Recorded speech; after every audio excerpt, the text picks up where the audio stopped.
महारानी के पुत्र हैं, अर्जुन के पुत्र हैं। अर्जुन और सुभद्रा महारानी का विवाह हुआ था। तो बलराम जी चाहते थे सुभद्रा महारानी के साथ विवाह किनके साथ हो? दुर्योधन के साथ, क्योंकि दुर्योधन बलराम जी के प्रिय शिष्य था। लेकिन भगवान श्री कृष्ण चाहते थे सुभद्रा महारानी का विवाह अर्जुन के साथ हो, और सुभद्रा महारानी भी दुर्योधन को पसंद नहीं करते थे। तो बलराम जी सोचते थे समय, अभी तो सुभद्रा छोटी है, तो समय के साथ साथ वो समझ जाएगी। लेकिन सुन रहे हैं ना सब लोग? लेकिन भगवान श्री कृष्ण बीच में ही मैच फिक्सिंग कर दिया। तो वो अर्जुन के साथ अर्जुन को कहा कि आप क्या करो, एक साधु के वेश में जाओ और सुभद्रा महारानी का अपहरण करो। तो अर्जुन ने कहा क्या केशव ये ठीक होगा अपहरण करना? तो भगवान श्री कृष्ण ने कहा, अरे तुम मेरे को नहीं देखा, मैं कितने अपहरण किया, कितने क्या कहते हैं रानियों का अपहरण किया, तो आप भी कर सकते हो। तो क्षत्रियों में विवाह का अलग अलग प्रकार की रीति है। विशेष करके द्वापर युग में क्षत्रिय अपने बल प्रदर्शन करने के लिए क्या कहते हैं अलग अलग प्रकार से वो प्रदर्शन कर सकते हैं। जैसे एक प्रदर्शन होता है स्वयंवर सभा में, अपने शक्ति और बल का प्रदर्शन किया जाता है, और दूसरा है क्षत्रिय प्रथा में गंधर्व विवाह होता है, तो जहां पर वो स्त्रियों का अपहरण करते हैं, उसमें युद्ध भी हो जाता है। हरि बोल। तो इसलिए शास्त्र के अनुसार वो गलत नहीं था। तो अर्जुन द्वारका में गए थे साधु के वेश में, और वहां पर भजन कर रहे थे कुछ समय तक। तो अर्जुन का नाम बहुत फैल गया साधु के रूप में। और फिर बलराम जी के पत्नी रेवती ने कहा, देखिए साधु महात्मा जी आए हैं, उनको निमंत्रण करिए हमारे घर में, हम लोग उनकी सेवा साधु सेवा करना चाहिए। गृहस्थ का धर्म क्या है? साधु सेवा या अतिथि सेवा।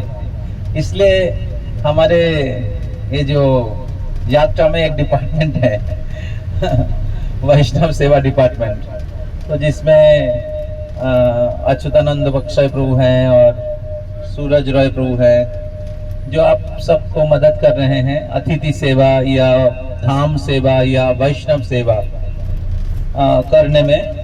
तो इसमें आध्यात्मिक प्रगति होता है जब हम लोग साधु संतों का सेवा करते हैं। तो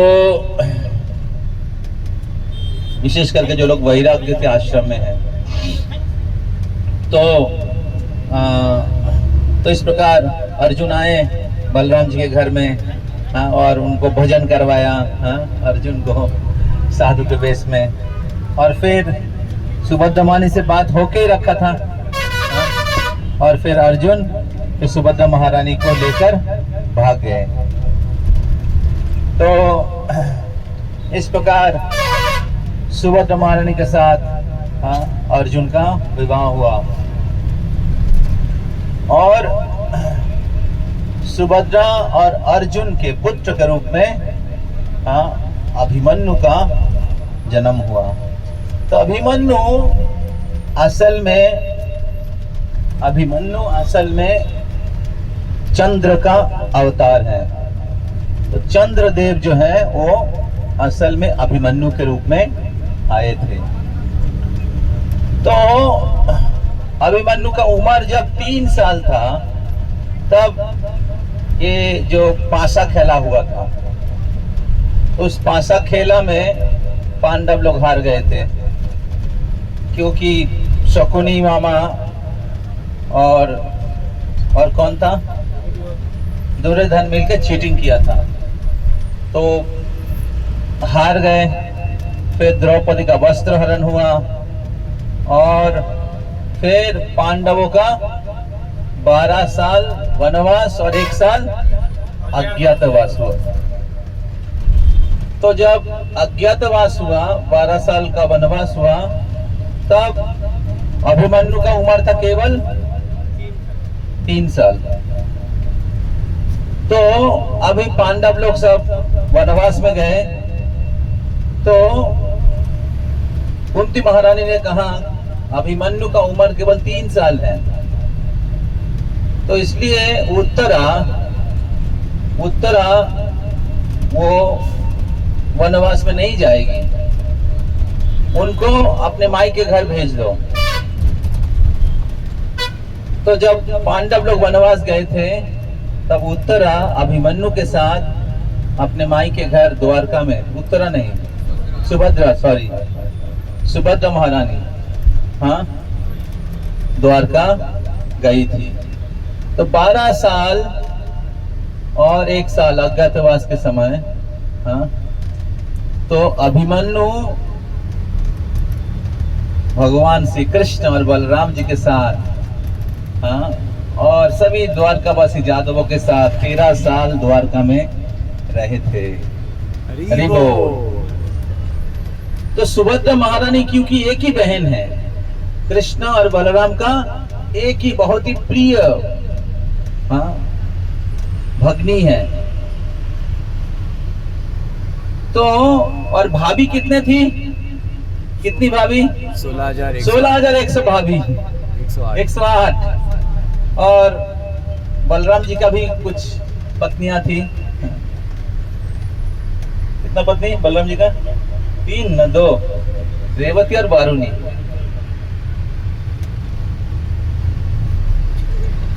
इतने सारे भाभी हैं, लेकिन ननद एक ही है। तो सभी भाभियां सुभद्रा माँ को बहुत प्रेम करती थी, क्योंकि वो कृष्ण, उनके जो पति देव हैं कृष्ण और बलराम, हाँ, उनके बहुत प्रिय हैं सुभद्रा। और इसके कारण अभिमन्यु भी बहुत ही प्यारा था, क्योंकि अभिमन्यु देव जात, मतलब देवकुल जात थे, देवकुल से थे, इसलिए उनका जो विस्तार है, उनका जो वृद्धि है, बहुत जल्दी हो रहा था। हाँ, बहुत सुंदर और दिव्य पुरुष था। तो केवल चंद्रदेव के कारण ही, अभिमन्यु चंद्रदेव होने के कारण ही सुंदर नहीं थे या दिव्य नहीं थे, बल्कि भगवान श्री कृष्ण के कौन हुआ? भांजा। हरि बोल। कृष्ण बलराम उनके मामा हैं, और उनके बहन सुभद्रा जो जोगमाया है, उनका पुत्र है। तो सोचिए कितना विशेष है, कितना स्पेशल है अभिमन्यु जी। तो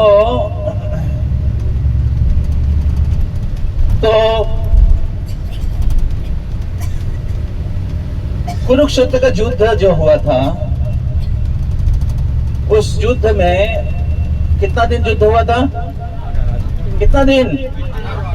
क्विज मास्टर है क्या इधर? क्विज मास्टर, कुछ क्विज बन रहा है?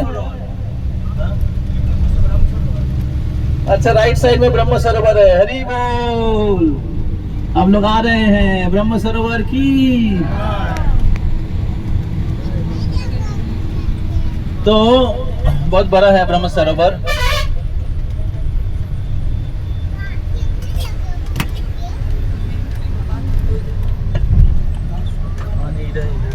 चप्पल में पड़ रहा है।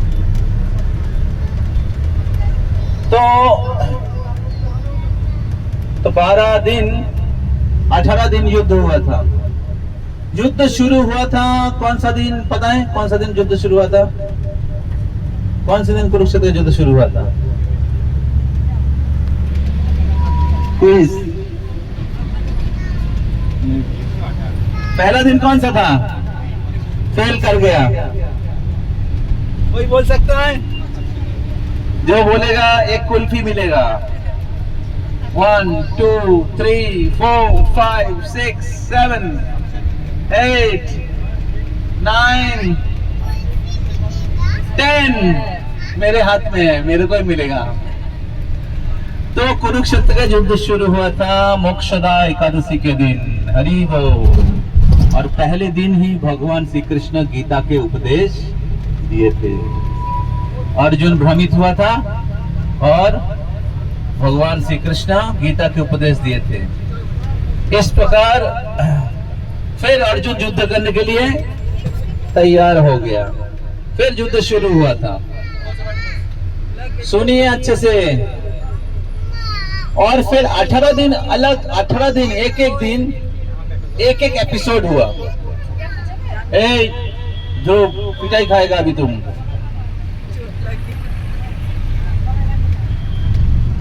तो एक दिन एक एपिसोड हुआ था। तो इसके जितने भी एपिसोड हैं, इसमें सबसे इंपॉर्टेंट एक एपिसोड था अभिमन्यु चक्रव्यूह। और इस अभिमन्यु चक्रव्यूह के कारण बाकी सारा युद्ध हुआ था। बाकी जितने भी युद्ध हुआ था आगे, क्योंकि कौरव लोगों ने गलत प्रकार से धर्म नीति, युद्ध शास्त्र, राजधर्म सब कुछ सब सारे नियमों को खंडित करते हुए, सारे नियमों को तोड़कर उन्होंने अभिमन्यु का वध किया था, जो कि एक महारथी है और अर्जुन के पुत्र भगवान श्री कृष्ण के भांजा, उनका वध किया था। और उसके कारण अर्जुन ने शपथ लिया था कि मैं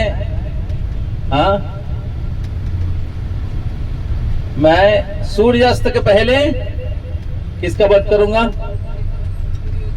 जयद्रथ कौन था? जीजा। किनका जीजा? अर्जुन का।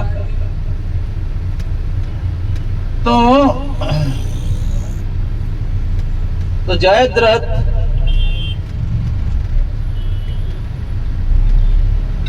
तो अर्जुन ने संकल्प लिया था कि सूर्यास्त के पहले, सूर्यास्त होने से पहले अगर जयद्रथ का वध नहीं कर पाए तो मैं खुद चिता में आग में प्रवेश कर जाऊंगा।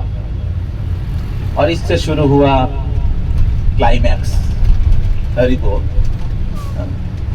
इससे शुरू हो गया क्लाइमैक्स। अभी अर्जुन ये जो शपथ लिया कि अगर जयद्रथ का मैं वध नहीं कर पाऊंगा तो चिता में आग में प्रवेश कर जाऊंगा, इसके लिए कृष्ण के पास सलाह नहीं लिया था, कृष्ण से परमिशन नहीं लिया था, लेकिन अर्जुन ने भाव ले लिया। अभी क्षत्रिय के लिए भाव मतलब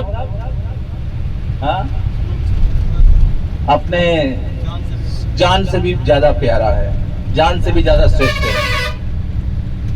तो अभी चिंता हो गया किसका? भगवान श्री कृष्ण का। तो इससे चालू हो गया क्लाइमैक्स पूरा महाभारत का पूरा एपिसोड में। और उसके संस्पर्श में, उसके कॉन्टेक्स्ट में आगे सारा युद्ध जो है वो हुआ था। तो इस क्लाइमैक्स को सुनना चाहेंगे? ओके। तो इसलिए आप इसके लिए आपको आना पड़ेगा शाम के सत्र में। हरि बोल। तो next episode Abhimanyu climax in the evening session. तब तक के लिए बाय बाय। हरि बोल।